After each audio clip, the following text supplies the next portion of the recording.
पोटनिवडणुकांसाठी मुख्यमंत्री प्रचार मैदानात बारामती आणि राहुरीत 2 दिवस प्रचार करणार. फडणवीसांच्या जाहीर सभा. अशोक खरातला 5 दिवसांची पोलीस कोठडी. 5व्या गुन्ह्यामध्ये 23 एप्रिलपर्यंत पोलीस कोठडीत रवानगी. तर तब्येत ठीक नसल्याने खरातवर औषधोपचार करा. न्यायाधीशांच्या पोलिसांना सूचना.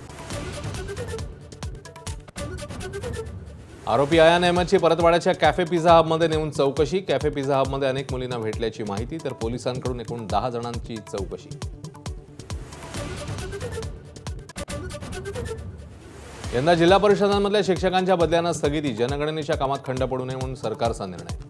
ग्रामविकास विभागाने पाठवलं सर्व झेडपींच्या सीईओना पत्र. पंतप्रधान मोदींनी आचारसंहिता भंग केल्याची भाकपची निवडणूक आयोगाकडे तक्रार. मोदींचं कालचं भाषण राजकीय. गंभीरपणे चौकशी करून कारवाईची खासदार यांची मागणी.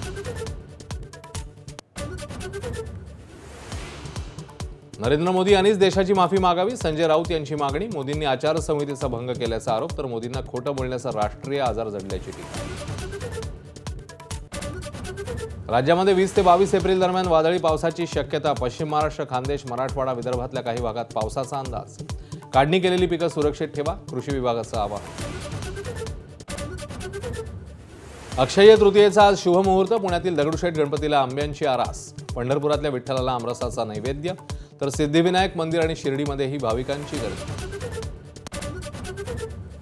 आयपीएलच्या मैदानात कोलकाता राजस्थान आमने सामने. सलग 6वा पराभव टाळण्यासाठी केकेआरचे प्रयत्न. तर धडाकेबाज सलामीवीर वैभव सूर्यवंशीच्या कामगिरीकडे चाहत्यांचं लक्ष.